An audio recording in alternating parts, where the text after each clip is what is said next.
पांचाल राज्य की राजकुमारी द्रौपदी का स्वयंवर अर्जुन ने जीता था, लेकिन माता कुंती की आज्ञा के कारण द्रौपदी को पांचों पांडवों से विवाह करना पड़ा। एक नियम के अनुसार द्रौपदी हर भाई के साथ कुछ समय तक रहती थी। जब एक भाई द्रौपदी के कक्ष में होता था तो अपने जूते को कक्ष के बाहर छोड़ देता था ताकि अन्य भाई द्रौपदी के कक्ष में प्रवेश नहीं करे। द्रौपदी ने 5 पांडवों युधिष्ठिर, अर्जुन, भीम, नकुल और सहदेव से विवाह किया था, लेकिन द्रौपदी इन 5 पांडवों में से सबसे ज्यादा प्रेम अर्जुन को करती थी, लेकिन अपनी अन्य पत्नी सुभद्रा पर एक अधिकार से अर्जुन को शांति मिलती थी। द्रौपदी को इस बात को लेकर कष्ट होता रहता था कि अर्जुन अपनी अन्य पत्नियों सुभद्रा, उलूपी, चित्रांगदा से प्रेम व्यवहार में व्यस्त रहते थे। युधिष्ठिर और द्रौपदी का संबंध धर्म से था। नकुल, सहदेव सबसे छोटे थे, अतः उन्हें बाकी भाइयों का अनुसरण करना होता था।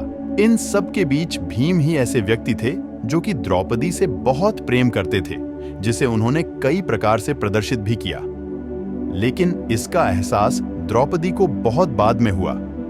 भीम द्रौपदी को सबसे ज्यादा प्रेम करते थे और उन्होंने द्रौपदी का हर कदम पर साथ दिया था। साथ ही वह द्रौपदी की हर इच्छा की पूर्ति करते थे। वह भीम ही थे जिन्होंने मत्स्य वंश के राजा कीचक का वध किया था, क्योंकि उसने द्रौपदी के साथ दुर्व्यवहार किया था। भीम ने अपने प्रेम को व्यक्त करने के लिए ही कुबेर के अद्भुत उद्यान से द्रौपदी के लिए दिव्य सुगंध वाले पुष्प लाए थे।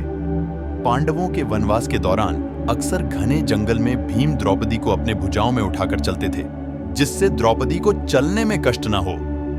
भीम ने ही द्रौपदी चीरहरण के बाद 100 कौरवों का अंत करने का वचन लिया। महाभारत युद्ध के 14वें दिन भीम ने ही चीरहरण करने वाले दुःशासन का वध कर उसके सीने का रक्त द्रौपदी को केश धोने के लिए लाया था। इससे उपरांत ही 15 साल बाद द्रौपदी ने पुनः अपने केश बांधे। इस तरह हमने देखा कि द्रौपदी के लिए भीम ने बहुत से ऐसे कार्य किए, जिससे यह पता चलता है कि वे द्रौपदी का कितना ध्यान रखते थे। तो यह थी महाभारत से जुड़ी छोटी सी कहानी। आपको यह कहानी या प्रसंग कैसा लगा, कमेंट करके जरूर बताएं।